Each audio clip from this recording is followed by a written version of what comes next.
Hello BA lovers, welcome to my channel. Video शुरू करने से पहले जो कोई भी मेरे चैनल में नए हैं प्लीज़ जाते टाइम मेरे चैनल को सब्सक्राइब ज़रूर करके जाइए और वीडियो पसंद आते हैं तो वीडियो पर एक लाइक कमेंट करके वीडियो को शेयर ज़रूर कीजिए और जितने भी बैकग्राउंड नॉइस है उसे प्लीज़ इग्नोर कीजिए। चलिए शुरू करते हैं the villain a broken angel शानवान फैन फिक्शन सीजन 2 के नेक्स्ट पार्ट को।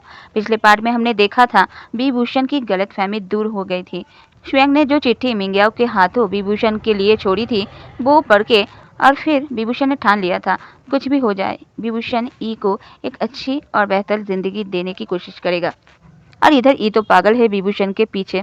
विभूषण की हर बुराई में भी विभूषण की अच्छाई ढूंढ लेता है। मतलब विभूषण ने इतनी बुरी तरीके से ई को ट्रीट किया लेकिन फिर भी विभूषण अच्छा है ई के नज़रों में। हमारे ई डरता है लेकिन दिखाता नहीं है, अंदर ही अंदर घुटता है। विभूषण को बहुत चाहता है लेकिन दिखाता नहीं है। लेकिन कल वो रात था जब पहली बार इन्हें अपने आप को खोला विभूषण के सामने। उसका डर क्या है बताया, उसकी हैप्पीनेस उसका बेगगा है ये भी बताया और अपने मुंह से कॉन्फेस भी किया ई विभूषण से कितना प्यार करता है। ई की जिंदगी में अब विभूषण के अलावा और कोई अपना नहीं है। ई ने अपना सब कुछ विभूषण को दे दिया है। अब ई की जिंदगी विभूषण से शुरू और विभूषण पे ही खत्म होने वाली है। इधर विभूषण जिसने सोचा नहीं था अब पूरा लाइफ ई के साथ रहेगा। शायद प्यार ना कर पाए बट केयर तो बहुत करेगा। ई को किसी बात की कमी नहीं होने देगा, एक अच्छी जिंदगी देगा। चलो ये तो गया विभूषण के अंदर का हीरो की बात जो चाहता है। लेकिन जो विलन है वो तो ई को बहुत चाहने लगा है, इतना कि बस ई के सेक्सी लेग्स को देखकर ही बेकाबू हो जाता है और फिर जो होना नहीं चाहिए वो ही बार बार हो जाता है। चलिए अब आगे देखते हैं। विभूषण ने जब कहा ई मुझे 2 घंटे के लिए जाना है तो विभूषण को ई ने रोक लिया था और अपने ऊपर फिर से खींच लिया था। लेकिन इस बार विभूषण ने खुद पे कंट्रोल किया और कहा एक बार मेरे साथ जंगल वाले घर में चलो, फिर मैं तुम्हें मुझे सीड्यूस करने की पनिशमेंट दूंगा। लेकिन अभी खाना खाकर थोड़ी देर सो जाओ, मैं तुम्हारे ही सामान लाने जा रहा हूँ तुम्हारे घर से। ई ने कहा वे गगा अब मत जाइए, मैं चला जाता हूँ। विभूषण ने कहा चल पाओगे? ओके फिर चल के दिखाओ। ई को पता था ई नहीं चल पाएगा जब तक न दवाई खा ले। ई ने कहा ठीक है फिर आप ही जाइए और आप अंकल को बोल दीजिएगा मैं दूसरे घर में शिफ्ट हो गया हूँ 4 दिन पहले ही और मैंने ही आपको भेजा है, आप बस मेरा सामान लेने आए हो। विभूषण ने कहा ई बेबी चिंता मत करो, मुझे पता है मुझे क्या बोलना है ओके। इसके बाद विभूषण ने याली के घर से खाना लेकर आया और ई को बैठकर खिलाया, फिर दवाई खिलाकर ई को सुलाकर फिर वहां से गया। अब हमें ई का घर का सीन दिखाया जाता है जहाँ विभूषण खुद मकान मालिक के साथ अभी ई के बारे में ही बात कर रहा था। विभूषण कह रहा था शिजू ने ई की जिम्मेदारी उसे दिया है, इस वजह से ई अभी विभूषण के साथ ही रहेगा। ई अभी उसी के घर में है इन 4 दिनों से। आज ई ने ही भेजा है उसे उसका सारा सामान लाने के लिए। विभूषण ने अपना सीरियस मूड को ऑन रखा था और थोड़ा तेवर भी दिखा रहा था। मकान मालिक ने पूछा ई ठीक ठाक तो है ना? विभूषण ने कहा जी हाँ। बोलने के बाद ई का उस महीने का बाकी का भाड़ा भी चुका दिया और विभूषण उसके बाद ई के रूम में गया। विभूषण ने देखा रूम में ज़्यादा कुछ नहीं है, एक चटाई बिछी हुई है और एक आधी जली हुई मोमबत्ती है, कुछ रसोई घर का सामान है, ई के स्कूल के 2 जोड़ी कपड़े और घर में पहनने के लिए 2 जोड़ी कपड़े और एक कपड़ा जो शायद ई ट्यूशन आने के टाइम पहनता है। विभूषण ने याद किया विभूषण ने ई को जब भी देखा है शिजुन के मरने के बाद से ई को हमेशा ही इस एक जोड़ी कपड़े में ही देखा है। विभूषण के आंखों में आंसू गए थे। ई इतना परेशान था लेकिन उसके पास नहीं आया था और उसने तो ई को कितना गलत ही समझ लिया था और कितना कुछ कह दिया था। यह एक अच्छी बात ये थी विभूषण की कोई भी बात ई अपने दिल पर नहीं लेता था, प्यार जो करता था। विभूषण ने देखा वहाँ एक छोटा सा बैग भी है। विभूषण ने खोला तो विभूषण ने देखा उसमें विभूषण की ही दिया गया वो तोहफा है जो ई ने बहुत संभाल के रखा है और ज़्यादा कुछ नहीं था। विभूषण वो सारा कुछ लेकर जंगल वाले घर में चला गया और वहीं पर रख दिया। फिर ई के पास वापस आ गया, देखा ई अभी सो रहा है। ई के उठने के बाद विभूषण याली से बात करके ई को अपने जंगल वाले घर में लेकर गया। विभूषण ने पूरा दिन ई का ध्यान रखा और रात को ई को अपने बाजू में लिटाकर विभूषण सो गया। आज रात विभूषण को एक चैन की नींद आई। बहुत दिनों बाद एक सुकून भरी नींद ले पाया विभूषण, लेकिन ई को तो नींद ही नहीं आ रही थी खुशी के मारे। ई तो खुद को चूटी काट के भी देख रहा था, क्या सच में ई विभूषण के पास है या सपना देख रहा है। अब हमें नेक्स्ट डे का सीन दिखाया जाता है जहाँ ई के लिए विभूषण सुबह का नाश्ता रेडी कर रहा था और रात भर जगने के कारण ई अभी घोड़े बेचकर सो रहा था। विभूषण का खाना बनाना हो जाने के बाद विभूषण गया ई को बुलाने। देखा ई अभी खुद के पैरों को मोड़ के खुद को ही कटल करके सो रहा है। विभूषण ने एसी ऑफ कर दिया और ई को बुलाने लगा। ई सोते सोते ही बोला, बे गगा, मैं सपना देख रहा हूँ, मुझे जगाइए मत। विभूषण के चेहरे पर एक स्माइल आ गया। विभूषण ई के पास जाकर कहा, हो ई बेबी, तो सपने में क्या कर रहे हो तुम? ई ने कहा, आपके लिए खाना बना रहा हूँ। विभूषण ने कहा, ओ तो मेरे लिए खाना बना रहे हो, लेकिन ई बेबी जरा सपनों की दुनिया से बाहर आओगे? देखो यहाँ तो मैंने तुम्हारे लिए खाना बना लिया है और जिस खाने को हम दोनों हकीकत में खाएंगे। ई ने कहा, बे गगा, मुझे आज उठने का मन नहीं हो रहा है, मुझे आपके पास रहना है। विभूषण को पता चल रहा था ई अभी स्कूल जाना नहीं चाहता और ई अभी इसी कारण नौटंकी कर रहा है। विभूषण ने आकर ई को गुदगुदी करते हुए कहा, उठोगे या मैं शुरू हो जाऊं? ई ने अपने आंखों को खोल दिया और खिलखिलाकर हंस दिया और बोला, वे गगा प्लीज गुदगुदी मत कीजिए, मैं उठ गया हूँ, लेकिन हाँ बाकी और जो कुछ भी करना है वो आप कर सकते हैं। विभूषण अब चढ़ गया ई को गुड मॉर्निंग किस देने के लिए। ई भी किस बैक कर रहा था, लेकिन कुछ पल में ही विभूषण ने देखा जो ई अभी इतना खुश था, खिलखिलाकर हंस रहा था, वही ई अभी रो रहा है। विभूषण ने किस ब्रेक कर दिया और ई के आंखों को पोंछते हुए कहा, क्या बात है, मुझे बताओ। ई ने कहा, वे गगा, मुझे इतना प्यार कभी नहीं मिला। मुझे पता है आप मुझसे प्यार नहीं करते, आप अभी भी आपके हस्बैंड को प्यार करते हो, लेकिन वे गगा, आप जितना केयर भी आज तक किसी ने नहीं किया है। शिजुन गगा प्यार करते थे, लेकिन ऐसे केयर नहीं कर पाते थे। थोड़ा बड़ा होने के बाद सारा काम मैं ही करता था घर में। मुझे आज तक इतना पैम्पर किसी ने नहीं किया, इतने प्यार से किसी ने नहीं उठाया।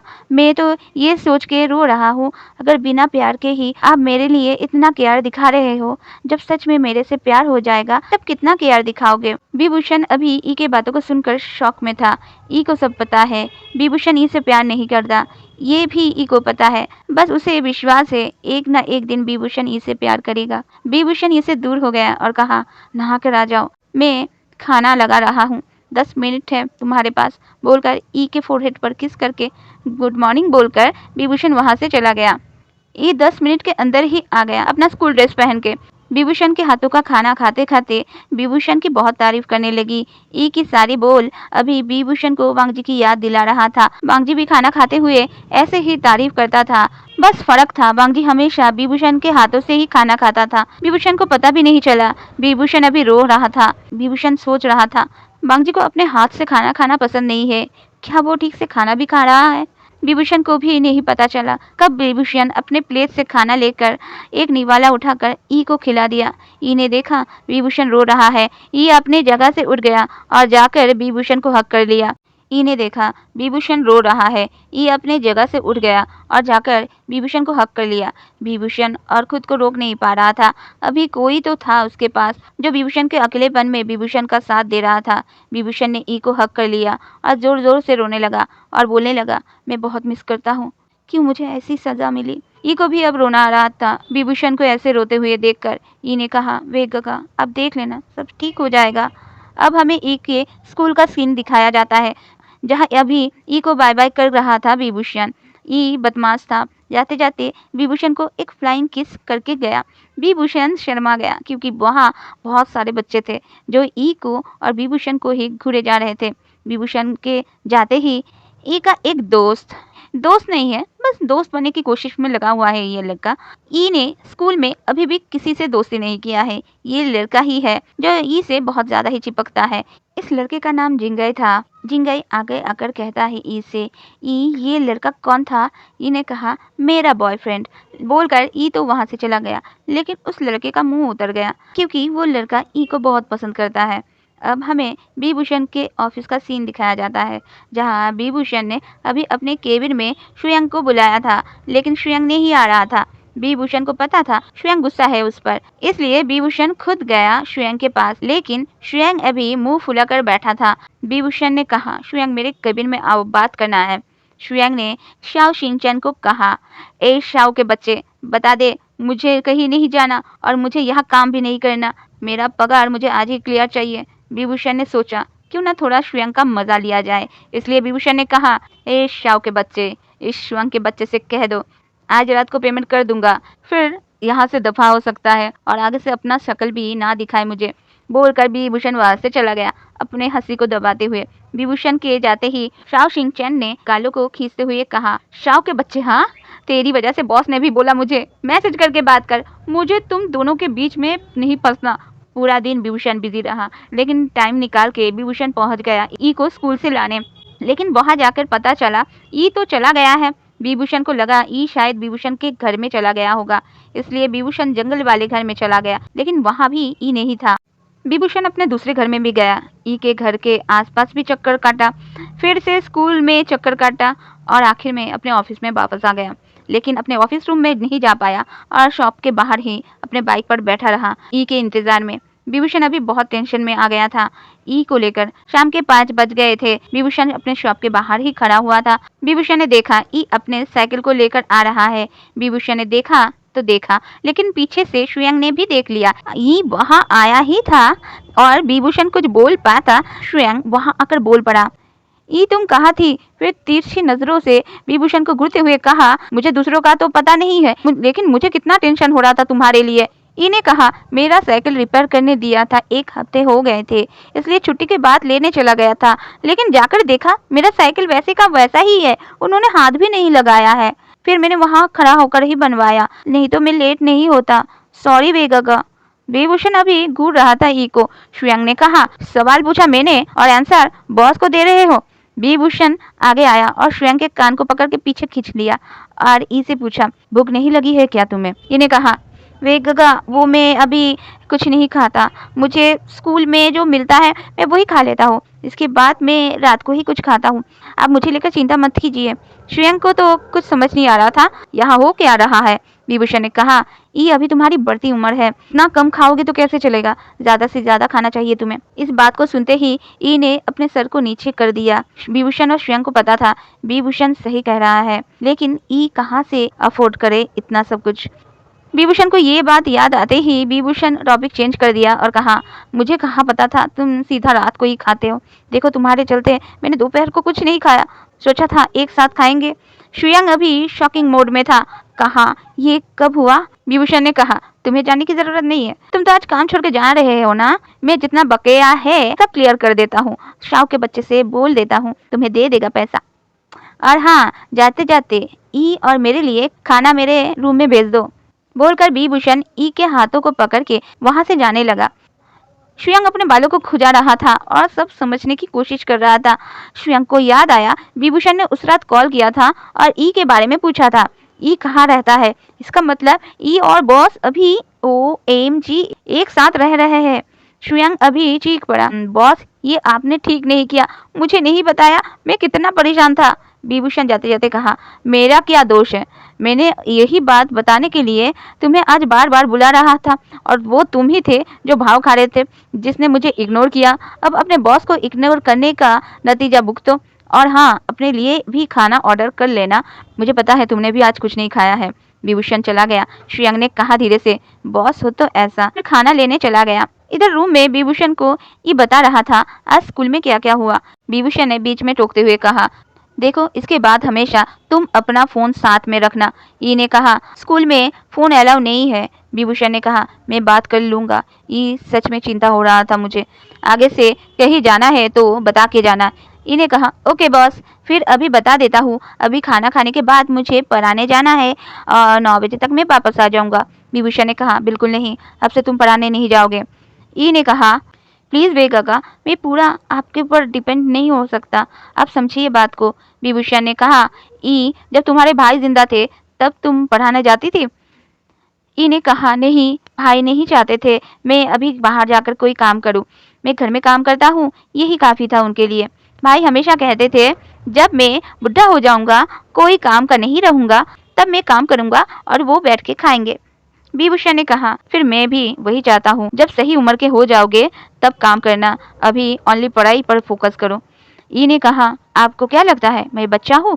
विभूषण ने कहा, ऑफ कोर्स तुम बच्चे हो। ई ने एक नोटी सी मुस्कान देते हुए कहा, ओके फिर प्रूव कीजिए मैं एक बच्चा हूँ। ई उठ गया और रूम के डोर को लॉक करके सीधा विभूषण के गोद में आकर बैठ गया। विभूषण ने कहा, क्या करना चाहते हो? ई ने कहा, मैं तो कुछ नहीं करूँगा, करेंगे तो आपको अभी प्रूफ करना पड़ेगा ना, मैं एक बेबी हूँ। विभूषण कुछ बोलने जा ही रहा था, रुक गया क्योंकि तब तक बिग बनी जग गया था। विभूषण को समझ में आ गया ई क्या बोलने की कोशिश कर रहा है। विभूषण ने मान लिया और बोला, तुम बच्चे नहीं हो ई, बोलकर ई को गोद में लेकर अपने प्राइवेट रूम में चला गया। फिर जो नहीं होना चाहिए था फिर से आज वो हो गया। इसके बाद से ई हमेशा से ही स्कूल से सीधा ऑफिस आ जाता था, वहीं बैठकर अपना पढ़ाई कर लेता था। फिर रात को घर जाके दोनों एक साथ खाना बनाकर खाते थे। अभी विभूषण के उठने के पहले ही ई उठ जाता था, घर का सारा काम कर लेता था, फिर विभूषण को जगाता था, फिर दोनों साथ मिलकर खाना बनाकर खाते थे। विभूषण मना तो करता था लेकिन ई नहीं मानता था। विभूषण धीरे धीरे वांगजी की यादों से आजाद हो रहा था, लेकिन विभूषण को अब ई के लिए बुरा लग रहा था। विभूषण से प्यार की उम्मीद लगाकर बैठा है ई, पता नहीं कर पाएगा भी या नहीं। और सबसे बड़ी प्रॉब्लम हो रही थी विभूषण को खुद को कंट्रोल करना। बांगजी के साथ इंटीमेट ना होकर भी कुछ साल बांगजी के साथ रह पाया था विभूषण। बांगजी की जब दिमागी हालत ठीक नहीं था उस टाइम विभूषण को ज्यादा प्रॉब्लम नहीं हुआ था, लेकिन इस बार विभूषण खुद को तपस्वी और ई को अप्सरा रूप में देख पा रहा था। हर बार जब भी विभूषण सोच लेता था ई अभी छोटा है, उसके साथ इंटू पिंटू कुछ भी नहीं करूंगा, लेकिन नहीं हो पाता था। ई आकर विभूषण का ध्यान भंग कर ही देता था। एक तो ई हमेशा ही घर में विभूषण का एक बड़ा सा शर्ट पहन के घूमता फिरता था। विभूषण ने ई को कपड़े खरीद कर दिया था और बोला भी था वही पहनो, लेकिन ई मानती नहीं थी और विभूषण के ही एक शर्ट पहनकर घूमते रहता था। ई कहता था विभूषण से, इन कपड़ों से आपकी खुशबू आता है इसलिए पहनता हूँ। ई की ऐसी वैसी बातें और सेक्सी लेग्स को देखकर विभूषण का ध्यान भंग हो जाता था। ई एक मौका नहीं छोड़ता था विभूषण को अपने नजदीक करने के लिए। विभूषण देख पा रहा था ई के साथ रह के विभूषण को तो अच्छा फील हो रहा है, लेकिन ई का क्या, ऐसा नहीं चल सकता। ई विभूषण पे ज्यादा ध्यान दे रहा है और पढ़ाई पर कम। और एक बात तो था ही, वो था प्यार जो जाग रहा था धीरे धीरे ई के लिए। विभूषण के लिए ई छोटी सी छोटी चीज करता था। जो काम वांगजी को करना चाहिए था वो सारा काम ई विभूषण के लिए करता था। ऐसा लगता था ई ही विभूषण की वाइफ है। विभूषण अब डर रहा था ई को लेकर। विभूषण की आदत विभूषण जानता था, जो भी विभूषण के दिल के करीब होता था विभूषण ना चाहते हुए भी उस इंसान को हर्ट कर ही देता था। विभूषण ने सोचा ई को ऐसे अपने पास रखना सही बात नहीं है। मैंने शिजुन को प्रॉमिस किया था ई का ध्यान रखूंगा, ना कि ई का इस्तेमाल करूंगा। विभूषण ने सोच लिया था इससे दूर हो जाएगा, हाँ पूरी तरीके से नहीं, लेकिन ई के साथ और इंटीमेट वगैरह नहीं होगा। विभूषण को अंदर से लग रहा था ई को अपने पास रख कर विभूषण ई की जिंदगी संवार नहीं रहा है, उल्टा बिगाड़ रहा है। इसलिए विभूषण ने एक दूसरी सिटी में बोर्डिंग स्कूल में बात किया और ई का एडमिशन वहाँ करवा दिया। अभी बस ई को लेकर जाना पड़ेगा और फॉर्मेलिटीज पूरी करना पड़ेगा। विभूषण ने इस बारे में ई से बात किया। ई पहले तो चुप था, आंखों में आंसू था, लेकिन फिर बोला, वे गगा आपको लग रहा है आप मेरी जिंदगी बर्बाद कर रहे हो, लेकिन मैं बता देता हूँ ऐसा नहीं है, बल्कि मैं तो खुश था। भाई के बाद कोई तो था मुझे प्यार करने वाला। मैं मना नहीं करूँगा और ना ही कोई सवाल करूँगा, क्योंकि ये जो आपकी आंखें हैं सब कह जाता है मुझे पता है आप भी मुझसे दूर होना नहीं चाहते हो, लेकिन मेरी भलाई के लिए मुझे खुद से दूर कर रहे हो। वे गगा आप जो चाहेंगे मैं वो करूँगा। आप चाहते हो ना मैं आपसे दूर रहूं और बस पढ़ाई पे ध्यान दूं, मैं वही करूँगा। आपको बिल्कुल भी निराश नहीं करूँगा। मैं चला जाऊँगा, लेकिन आपको मुझे प्रॉमिस करना पड़ेगा जब भी आपको फिर से प्यार होगा वो इंसान बस ई होगा, ई के अलावा कोई नहीं होगा। विभूषण ने कहा, ई प्रॉमिस तोड़ने के लिए होता है, मैं प्रॉमिस नहीं करता, लेकिन इतना बता सकता हूँ तुम मेरी जिंदगी के वो हिस्सा बन गए हो जो कोई नहीं बन सका, मेरा हस्बैंड भी नहीं। ये मैं तुम्हारा भला चाहता हूँ, इसलिए चाहता हूँ पढ़ लिख कर कामयाबी हासिल करो, मुझसे प्यार करके मेरे साथ बन जाओ, ये नहीं चाहता मैं। और मैं तुम्हारे साथ यही सब करता हूँ, चाहता नहीं हूँ फिर भी करता हूँ, तुम्हारा यूज़ करता हूँ, अच्छा नहीं लगता है मुझे। इने कहा, आप मुझे यूज़ करते हो? वे गगा वो तो मैं हूँ जो चाहता हूँ आप बार बार मुझे यूज़ करें। आपको फील करना मुझे बहुत पसंद है, मुझे उस टाइम आपका प्यार अच्छे से महसूस होता है। विभूषण ने कहा, किसी को यूज़ करूँ? मैं ऐसा नहीं हुई, खुद के नज़रों में ही गिर रहा हूँ।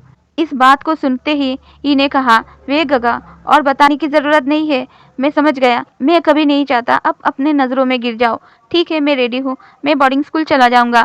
कब जाना है? विभूषण ने कहा। 1 हफ्ते बाद, अब 2 दिन बाद, आधी रात को विभूषण का गोडाउन का माल डिलीवरी होने वाला था। इस वजह से विभूषण रुक गया था ऑफिस में ही। विभूषण ने कहा था ई से, तुम श्रेयांक के साथ चले जाओ घर, मैं रात को आ जाऊंगा घर। लेकिन ई नहीं माना और कहा, मैं इतना दूर जा रहा हूँ आपसे, तो अभी मुझे जितना टाइम मिलेगा मैं आपके साथ ही रहूंगा। आपको तो नहीं, लेकिन वहाँ मेरे साथ आपके इन यादों को मैं ले जाऊंगा। ई ऑफिस में ही रुक गया था विभूषण के साथ। अभी हमें शाम का सीन दिखाया जाता है, जहाँ विभूषण के फोन पर एक जाना पहचाना सा नंबर से मैसेज आया। विभूषण ने पढ़ा और विभूषण के हाथ से फोन गिर गया। अभी विभूषण के आंखों में आंसू और गुस्सा दोनों थे। विभूषण ने देखा उसी नंबर से कॉल आ रहा है। विभूषण के फोन का डिस्प्ले टूट चुका था। विभूषण अभी फोन को काटने गया, लेकिन डिस्प्ले टूट जाने की वजह से फोन में टच प्रॉब्लम हो रहा था और कॉल रिसीव हो गया। विभूषण ने सुना एक आवाज, जिस आवाज को सुनने के लिए विभूषण के कान तरस गए थे।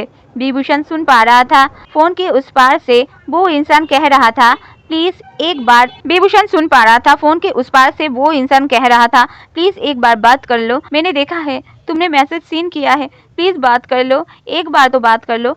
विभूषण ने फिर से कोशिश किया कॉल को कट करने का, लेकिन नहीं हो रहा था। गुस्से में विभूषण फोन को पटक दिया और वहां से चला गया बाइक लेकर। ई शॉप में बैठा था और श्रेयांक से बात ही कर रहा था। श्रेयांक ई को समझा रहा था। ई समझदार था, लेकिन फिर भी समझा रहा था बोर्डिंग स्कूल वाली बात को लेकर। श्रेयांक और ई ने कुछ सुना तो नहीं था, लेकिन सब कुछ देखने के बाद टेंशन में आ गए थे दोनों ही। विभूषण जब लौटा, फुल टल्ली होकर लौटा था और आकर ई को कह रहा था, देखो ई, मुझे देखो, ऐसा ही हूँ मैं, मेरे साथ रहोगे तो आगे बढ़ नहीं पाओगे। मुझे नफरत है खुद से।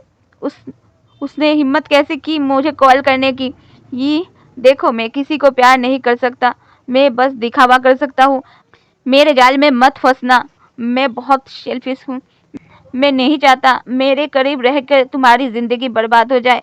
मैं नहीं चाहता मेरे करीब रह के तुम्हारी जिंदगी झंड हो जाए, जैसा मेरा हो गया है। उसने मुझे मैसेज किया, उसकी हिम्मत कैसे हुई? अब क्या चाहता है वो? लगता है वो चाहता है मैं मर जाऊं। श्रेयांक और ई विभूषण को लेकर प्राइवेट रूम में जाकर विभूषण को सुला दिया। विभूषण किस बात से जोड़ रहा था और क्या कह रहा था, ये किसी को समझ नहीं आ रहा था, बट ई को कुछ अंदाजा हो रहा था। श्रेयांक ने आज रात का माल की डिलीवरी कैंसिल कर दिया और ई ऑफिस में ही रह गया विभूषण के पास। आज मिंग्याओ और श्रेयांक भी ऑफिस में ही रह गए। ई बहुत परेशान थे। सोते हुए विभूषण को कह रहा था, मैं आपसे दूर तो चला जाऊंगा, लेकिन एक दिन भी चैन से नहीं रह पाऊंगा। आपको ऐसे हाल में छोड़कर कैसे कहीं जाकर ठीक रह पाऊंगा मैं। इन कुछ दिनों आप बिल्कुल ठीक थे, आपको कोई प्रॉब्लम नहीं हो रहा था, आप खुश थे, मेरे साथ खुश थे आप। लेकिन ऐसा क्या हो गया, आज फिर से आपको पीना पड़ा? आज इतना दुखी क्यों हो आप? विभूषण को उस रात दौरा पड़ा। ई ऐसे विभूषण को पहली बार देख रहा था। ई को पता तो था विभूषण को दौरा पड़ता है, उस टाइम क्या क्या करना पड़ता है, लेकिन ई अभी सब भूल चुका था और विभूषण को हक करके विभूषण के नाम लेकर रोए जा रहा था। ई चीख चीख के रो रहा था और ई के रोने की आवाज मिंग्याओ और श्रेयांक के कानों में पहुंच गया था। श्रेयांक और मिंग्याओ जब विभूषण के प्राइवेट रूम में आए तो विभूषण की हालत को देखकर श्रेयांक ने ई से कहा, विभूषण की दवाई कहाँ है? ई विभूषण के पैंट के पॉकेट चेक करने लगा और उसे दवाई मिल गया। मिंग्याओ नीचे चला गया गाड़ी निकालने और श्रेयांक विभूषण को ठीक से पकड़ने लगा, क्योंकि ई को दवाई जो खिलाना था। ई भी विभूषण के मुंह में दवाई डालने की कोशिश कर रहा था। ई नहीं कर पा रहा था। विभूषण ने दांतों में दांत लगा कर रखा था। श्रेयांक दौड़ के चम्मच लाने गया। ई ने बहुत मुश्किल से अपने बाएं हाथ के चारों उंगली को डाल दिया विभूषण के मुंह के अंदर। विभूषण ने काट लिया। ई की उंगली कट रही थी, इस वजह से खून भी बाहर आ रहा था। ई ने दर्द सहते हुए दवाई डाल दिया विभूषण के मुंह में। जब तक विभूषण शांत नहीं हुआ, ई ने उंगलियां बाहर नहीं निकाला, दर्द सहता रहा। इसके कुछ देर बाद विभूषण को तीनों मिलकर पास के ही प्राइवेट हॉस्पिटल में लेकर गए। डॉक्टर ने ई के उंगलियों में दवाई लगाकर पट्टी कर दिया। सुबह जब विभूषण को होश आया तो ई को देखकर विभूषण ने कहा, देखा, मैंने कहा था ना, मैं चाहूँ या ना चाहूँ, मेरे आसपास जो लोग रहते हैं उनको मैं चोट पहुँचा ही देता हूँ। तुम्हें जाना चाहिए मुझसे दूर। इन्हें कहा, मैंने देखा आप अपना ध्यान बिल्कुल नहीं रखते। मेरे जाने के बाद आप क्या करोगे वही सोच रहा हूँ। रात को आप अकेले रहेंगे, तब अगर फिर से ये सब कुछ हुआ तो? विभूषण ने कहा, ई जीना नहीं चाहता हूँ मैं अगर इस दौरान मर भी जाता हूँ तो श्रेयांक है ना, तुम्हारा अच्छे से ख्याल रखेगा। ई ने विभूषण के होठों पर किस किया। विभूषण की बोलती बंद हो गया। ई ने फिर कहा, आगे से मेरे सामने ये सभी बातें बोलने की जरूरत नहीं है। मैं जाऊंगा बोर्डिंग स्कूल। आप अपना ध्यान रखिएगा प्लीज, और शीजे के पीछे वाले घर में ही रहिएगा, जाकर जंगल वाले घर में अकेले मत रहिएगा। इतना तो कर ही दोगे ना आप मेरे लिए। विभूषण ने इस बात पर हामी भर दिया। अब हमें कुछ दिनों बाद का सीन दिखाया जाता है, जहां अभी ई को बोर्डिंग स्कूल में छोड़ने आया था विभूषण, लेकिन छोड़ के जा नहीं पा रहा था। ई के आंखों में अभी आंसू थे, लेकिन ई को पता था अलग रहना ही पड़ेगा। विभूषण के ऊपर बोझ बनने से ज्यादा ये करना सही लग रहा था ई को। आज विभूषण ई से अलग नहीं होना चाहता था, क्योंकि वांगजी की हर कमी ई पूरा कर देता था। लेकिन ई के भलाई के लिए विभूषण ई को बोर्डिंग स्कूल में रख के आ रहा था। इसके बाद कुछ दिन बीत गए। विभूषण चुप सा हो गया था। ई की बहुत याद आती थी। एक दिन विभूषण को फिर से वही नंबर से मैसेज आने लगे। विभूषण सीन करके छोड़ देता था, कॉल आता था, नहीं उठाता था। अभी विभूषण शीजे के पीछे वाले घर में ही रहता था। ई ने जो कहा था बात तो मानना ही पड़ेगा ना। एक दिन ऑफिस से जब विभूषण घर पहुंचा तो विभूषण ने देखा घर का दरवाजा खुला हुआ है, लाइट्स ऑन है। विभूषण अंदर गया तो विभूषण की आंखें बड़ी बड़ी होकर खुल गया। विभूषण के सामने अभी वांगजी खड़ा था। तो चलिए आज इतना ही। नेक्स्ट पार्ट के लिए कमेंट जरूर कीजिएगा, और स्टोरी कैसा लग रहा है ये बताइएगा। बाय बाय बिल्लबस, टिंग टिंग।